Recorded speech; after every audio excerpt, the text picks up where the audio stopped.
Bonsoir à tous et bienvenue à notre assemblée extraordinaire du 10 novembre 2020 qui consiste à la présentation et à l'adoption du programme triennal des immobilisations pour les années 2021, 2022 et 2023. Comme vous pouvez le constater, nos séances se déroulent toujours à huis clos suite aux directives du ministère de la Santé publique et des Services sociaux, et ce, jusqu'à nouvel ordre. Pour assurer la transparence des séances qui, en vertu de la loi, doivent être publiques, la Ville de Saint-Philippe procède à la publication d'un enregistrement audio. Cet enregistrement sera accessible sur notre site Internet dès demain.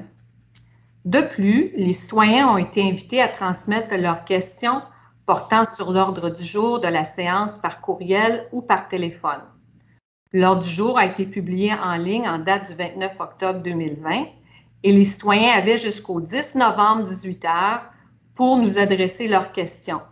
Les questions des citoyens seront traitées à la période de questions. Je vais maintenant procéder à la prise des présences. Madame Manon-Josée Dauteuil.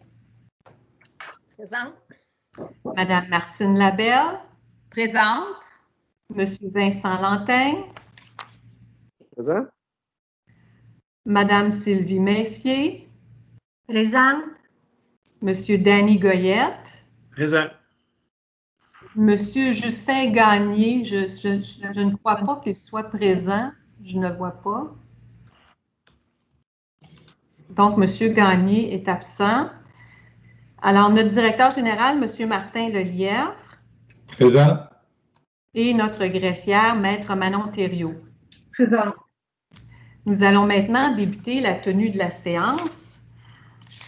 Alors, on procède à l'adoption de l'ordre du jour de la présente séance ordinaire qui consiste à la présentation et à l'adoption du programme triennal d'immobilisation. Monsieur Goyette.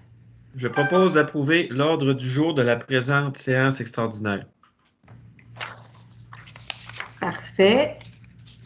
Alors, nous allons procéder à la présentation du plan triennal. Alors, chères citoyennes, chers citoyens, la Ville de Saint-Philippe adopte aujourd'hui son programme triennal d'immobilisation de près de 66 millions pour les années 2021, 2022 et 2023, déclinant plus de 40 projets pour le futur de notre ville. Le PTI prévoit des investissements d'environ 21,1 millions en 2021, 28,8 millions en 2022 et 15,8 millions en 2023. Une grande partie des montants est liée au programme de développement des infrastructures, dont le coût total des travaux est estimé à 25,1 millions. Rappelons-nous que ce projet d'envergure a été présenté une première fois en 2016 lors d'une soirée de consultation publique réunissant près de 300 citoyens. Depuis ce temps, la Ville a bonifié le programme afin d'en tirer le maximum de bénéfices à long terme pour notre communauté.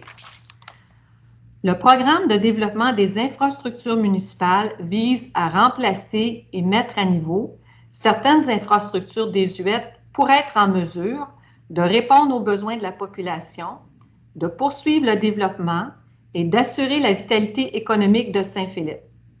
Il comprend, entre autres, la construction d'une nouvelle station d'épuration des eaux usées dans le secteur du parc industriel, le prolongement des réseaux d'égouts et d'aqueducs entre la rue Bernard et la limite nord de la ville vers la prairie, la construction et la modernisation des stations de pompage, la construction d'un nouveau pont qui enjambera la rivière Saint-Jacques pour permettre l'accès vers le nouveau développement résidentiel prévu sur le site revitalisé des étangs aérés. La première phase des travaux en 2021 touchera plus particulièrement la nouvelle station d'épuration des eaux usées, le prolongement des réseaux d'égouts et d'aqueducs, les postes de pompage et le nouveau pont, le tout sous réserve des autorisations requises.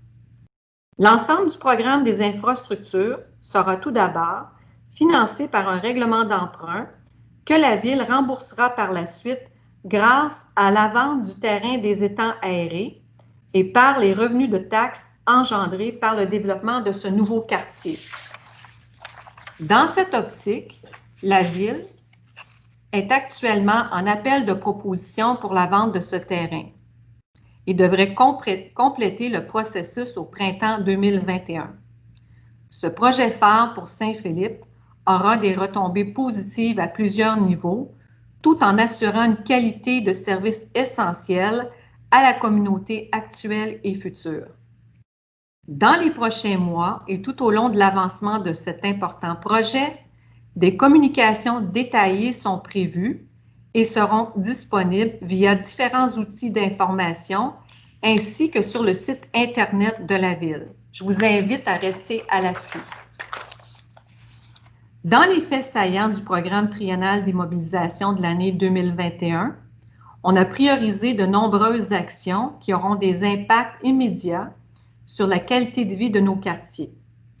C'est le cas des investissements planifiés pour l'amélioration des parcs et espaces verts. En année de pandémie, on ne conteste plus l'importance d'avoir accès à des installations récréatives extérieures à proximité de nos maisons.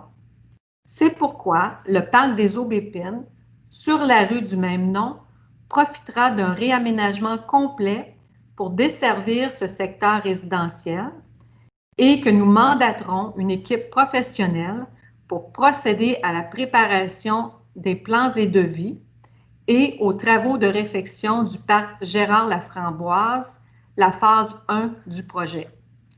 Également, le projet du parc linéaire et du prolongement de la piste cyclable entre la rue Paul-Chartrand et le chemin Sanguinet s'amorcera dès que les autorisations requises seront obtenues.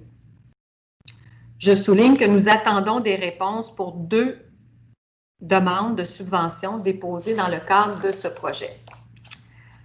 Le secteur du centre-ville bénéficiera aussi de nouveaux aménagements, entre autres, pour favoriser la mobilité active et pour améliorer la sécurité des piétons et des cyclistes en bordure de la route Édouard VII, récemment passée sous juridiction municipale.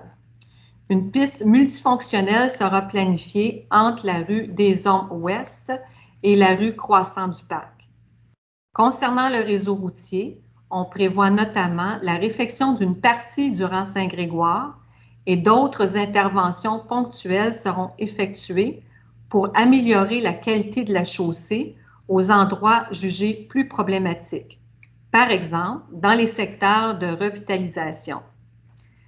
La Ville travaillera également sur la conception d'un modèle de rue qui viendra définir la qualité, les normes et le design des rues résidentielles des secteurs qui ont connu une importante croissance dans les dernières années. La rue Bernard sera la première rue à profiter des nouveaux aménagements qui visent à améliorer la qualité de la chaussée, on parle de la surface et du drainage, ajouter de l'éclairage et aménager des espaces cyclables. Une planification sectorielle de travaux pourra par la suite être proposée. Finalement, je vous parle de 2 projets qui avancent à grands pas, qui prendront leur envol en 2021. Le futur garage municipal se concrétise. Au début de l'année, nous avons obtenu l'autorisation de la Commission de protection du territoire agricole du Québec pour utiliser la terre à Ziba à des fins autres que l'agriculture pour y implanter les ateliers municipaux. À ce chapitre, 2021 marquera l'avancement du projet avec la réalisation des plans et devis ainsi que l'architecture du futur bâtiment. Le projet de construction est prévu en 2022-2023. Au printemps, nous entamerons le déploiement du plan signalétique à travers la Ville. L'objectif de ce projet est de proposer un concept identitaire qui aura une incidence directe et indirecte sur l'image de marque de Saint-Philippe, en plus d'offrir des outils directionnels et informatifs distinctifs. La programmation du PTI confirme les nombreux projets en préparation et vise à concrétiser cette vision d'avenir avec une planification financière définie. Ces différents travaux contribueront à augmenter l'attractivité et la vitalité de notre communauté, à accroître notre bien-être et notre sécurité, à assurer notre développement et surtout à continuer d'embellir notre ville. La liste de la programmation complète sera disponible sur notre site Internet dans les prochains jours. Je vous remercie de votre attention. Maintenant, j'invite notre directeur général, M. Martin Lelièvre, à vous présenter les projets détaillés. Merci, Mme la mairesse. Bonsoir à tous. D'une part, le programme triennal est divisé en différents volets, que ce soit les bâtiments, les équipements, les parcs, nos infrastructures et l'aspect informatique non négligeable. Dans un premier temps, parlons au niveau des bâtiments. Vous savez que depuis plusieurs années, la Ville travaille sur certains éléments majeurs d'infrastructure à la Ville, dont ces bâtiments municipaux, à savoir les ateliers municipaux et la caserne. Ce sont deux équipements qui ont besoin d'être modernisés. Comme l'expliquait tout à l'heure Mme Beaulac, nous allons investir pour la construction du garage sur une période de 3 ans, 7 millions. Mais en 2021, la Ville procédera à la préparation des plans et devis et pour aller en appel d'offres pour construction dès janvier 2022. Concernant la nouvelle caserne, également, c'est un projet, je pense que la Ville en discute depuis plusieurs années. Nous sommes à regarder différents lieux pour l'implantation de la caserne, mais également pour ce projet-là, la Ville va procéder à la préparation de plans et devis en 2021 pour aller en appel d'offres en 2022. Il faut également considérer que ces deux projets-là sont susceptibles d'aide financière de la part du gouvernement du Québec dans le cadre du programme RECIM. Donc, au niveau des ateliers municipaux, sur un projet de 7 millions, normalement, on serait capable d'aller chercher une somme de 3 000 $. Et au niveau de la caserne, qui est un projet de presque 3 millions de $, on devrait aller chercher 66 % de ce coût d'investissement. Ça fait le tour au niveau des bâtiments pour 2021. Le prochain volet, au niveau des équipements. On a deux projets importants pour 2021, soit le plan signalétique à la Ville et l'achat d'un équipement pour l'entretien de nos talus et de nos routes. Au niveau du plan signalétique, il y a un comité qui est formé, qui est piloté avec Mme Marie-Lou Robert, avec deux membres du conseil, Mme Messier et Mme Labelle, lequel chemine, je pense, agréablement pour la mise en place de volets au niveau de l'affichage uniformisé au niveau de la Ville. Que ce soit, par exemple, pour les entrées de ville, que ce soit pour l'affichage de nos projets de développement, nos bâtiments, etc. Nous sommes rendus à cette étape pour la réalisation, pour mettre en valeur notre municipalité. L'autre élément qu'il faut se procurer, c'est la faucheuse. C'est un équipement, vous savez que notre ville, on a une partie rurale importante, donc beaucoup de l'entretien de fossés. Donc, on va faire l'acquisition d'une faucheuse pour faire l'entretien de nos talus et de nos routes. L'autre volet, qui est le volet principal de nos investissements pour 2021, tel que mentionnait Mme Beaulac dans son entrée en matière tout à l'heure. Au niveau des infrastructures qu'on avait présentées en 2016 et, en fin de compte, après plusieurs années d'études et beaucoup de démarches, nous sommes rendus à l'étape où on devra passer à l'action, c'est-à-dire qu'on prévoit aller en appel d'offres février-mars 2021, aussitôt qu'on aura les appuis et le concernement du ministère de l'Environnement. Alors, les travaux sont les suivants. La construction de l'usine qui va démarrer, donc la station d'épuration des eaux usées, va démarrer en 2021 et se poursuivre en 2022. Au total, c'est un projet de 12 millions, donc 5 600 000 seront dépensés en 2021. À ça, bien sûr, il faut faire le prolongement, donc il va y avoir un prolongement d'infrastructures à partir des étangs aérés pour aller se brancher au niveau de l'usine qui va se situer sur des terrains que nous avons acquis en 2016, donc les anciens terrains Porco. Pour situer les gens, c'est 1100 Édouard VII, où sont actuellement une location des autobus Transdev. Alors, ce lien-là va coûter un autre 10 millions répartis sur 2021-2022. Bien entendu, pour faire le développement des étangs, d'ailleurs, on va recevoir les appels de proposition vendredi pour la vente de ce terrain-là. Bien sûr, pour enjamber la rivière, ça nous prenait un pont. Donc, on a travaillé sur la conception d'un pont et c'est un coût évalué actuellement au coût de 3 millions de dollars qui va traverser la rivière Saint-Jacques à partir d'Édouard VII, non loin du projet de Deux-Rives.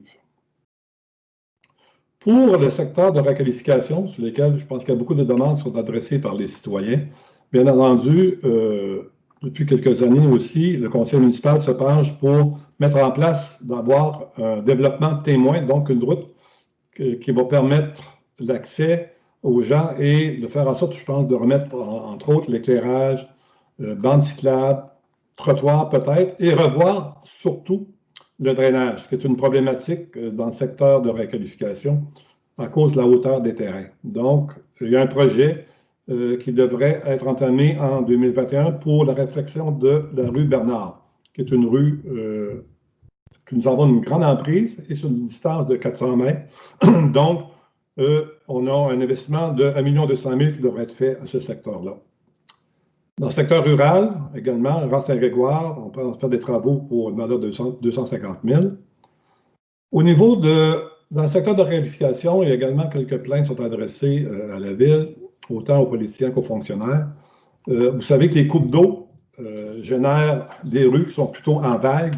Donc, la Ville a pris la décision pour les 3 prochaines années de remédier à ce problème-là et d'y investir 400 000 par année pour refaire le pavage de ces rues-là et corriger les problèmes causés par les coupes d'eau. Nous avons également le regard des 29. Le regard des 29, c'est le dernier regard précédent de la station de pompage qui a été contaminé lorsqu'on a eu le problème de contamination de la conduite, qui a été, elle, fait il y a 2 ans, mais il restait ce regard-là à réparer pour une somme de 175 000 $. Il y a également d'autres projets, entre autres, le rang Saint-André, qui cause un petit peu de problème, non pas le rang, mais le ruisseau qui le longe. Alors, on a beaucoup d'affaissement au niveau des berges, donc il faut stabiliser les berges. Donc, il y a le 184 Saint-André qui sera fait en 2021 au coût de 260 000 $. Il va y avoir également le pavage entre la rue Saint-Marc et Édouard VII, d'un investissement de plus ou moins 170 000 $. Et la réfection de la rue Lucier pour un montant de 350 000 $ dans le cadre du programme de mise en valeur au niveau du plan d'intervention. La Ville doit absolument remédier au niveau de 3 projets de canalisation, la rue France, Georges-Henri et Lucier, répartis sur 3 ans. Donc, c'est un projet de 350 000 $. Donc, on va revoir la rue Lucier et on va canaliser le fossé. Concernant le financement de ces projets-là, une grande partie, et la mairesse vous l'a présenté tout à l'heure, une grande partie de ce projet-là, entre autres au niveau de la construction d'usines, le prolongement des infrastructures, seront financés à même la vente du terrain des étangs et à même, entre autres aussi, les droits de redevance concernant la vente des terrains. Donc, et le revenu de taxation. Normalement, dans nos livres actuellement, nous sommes en mesure, tout dépendant, je pense, de la bonne marge de développement de Saint-Philippe, d'autofinancer ces projets-là. Ceci fait le tour au niveau des infrastructures. Le prochain volet, au niveau des parcs, il y a eu, je pense, une décision unanime au niveau du Conseil d'investir dans ce volet-là, au niveau des parcs, au niveau de la Ville, et je crois qu'on est rendu à cette étape-là avec le développement que nous connaissons. Plusieurs projets ont été identifiés pour 2021. Entre autres, le prolongement de la piste cyclable le long de la rivière. Dans le fond, c'est le projet qui va unir entre la rue des Frênes et la rue des Noyers, qui va permettre un accès plus facile à notre parc Gérard-Laframboise. Depuis plusieurs années, certains citoyens sont venus au Conseil pour réclamer un lien entre, sur le long d'Édouard VII, pour prolonger la piste cyclable. Ce qu'on regarde actuellement, c'est à partir de pas à partir de Georges-Henri, mais à partir de Paul Chartrand et de Sanguinet. Il y a un projet dont Mme Boulac a parlé tout à l'heure, qu'on a demandé d'aide financière pour prolonger la piste cyclable. Et c'est un projet qui va traverser la rivière, donc un peu comme le projet de parc que nous avons actuellement dans le Boisé. C'est un projet qui va valoir 2 535 000 pour lequel on s'entend d'avoir des subventions au moins pour 65 % du coût du projet. Parc Gérard-Laframboise, qui est le parc majeur à Saint-Philippe, sur plusieurs années, on croit être capable d'y investir autour de 6 millions de dollars. L'an prochain, il va y avoir un investissement de 580 000 dollars. C'est principalement la place publique à l'avant et modifier ou peut-être nous installer une nouvelle gloriette. Également, il y a une dangerosité, je pense, sur Édouard VII. On n'a pas des trottoirs qui longent ce boulevard-là. On a une partie un petit peu qui est jusqu'à la rue Vézina. Il y a une grande section sur des hommes, il n'y a absolument rien. Et des hommes à Croissant du Parc non plus. Donc, dans une première étape, la Ville, en même temps que les travaux vont se faire au niveau des infrastructures de ce secteur-là, la Ville va investir des sommes importantes concernant la piste multifonctionnelle qui va relier entre Croissant du Parc et des hommes ouest. Ceci fait le tour au niveau des parcs et on parle d'une somme d'investissement de presque 4,5 millions de dollars qui va être investi dans les parcs l'an prochain.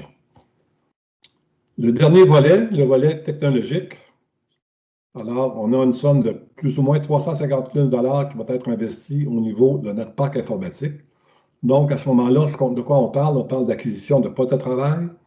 On parle de modifier et de bonifier nos commutateurs, entre guillemets, nos switches et nos câbles pour les liens. On parle de l'acquisition d'une génératrice à l'Hôtel de Ville. L'Hôtel de Ville est notre centre de mesures d'urgence, donc en cas de panne, pour ceux qui ont vécu le triangle noir, on sait comment c'est important d'avoir un système de génératrice fonctionnel. On parle également de la mise en place de la fibre optique, donc reliée entre le centre communautaire, notre garage actuel et la caserne. Ceci, Mme la mairesse fait le tour de nos investissements pour 2021, près de la somme de 21 millions de dollars. Merci beaucoup.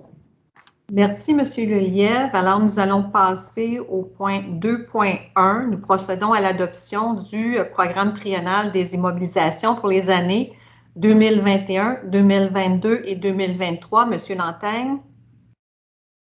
Considérant la présentation du programme triennal par notre mairesse, en conséquence, je propose au Conseil d'adopter le programme triennal d'immobilisation pour les années 2021, 2022 et 2023. Donc, copie demeure annexée à la présente résolution pour en faire partie intégrante. Alors, je vous rappelle que vous allez y retrouver toutes les informations sur le site Internet de la Ville dans les prochains jours. On passe au point 3.1 qui est la période de questions. Maître Thériault, avons-nous reçu des questions de la part des citoyens? Non, aucune question concernant cet ordre du jour. Merci. Alors, 4.1, nous procédons à la levée de l'Assemblée. Madame Dauteuil. Je propose au Conseil de Ville de Saint-Philippe que la présente séance soit levée à 18h26. Merci à tous et bonne soirée.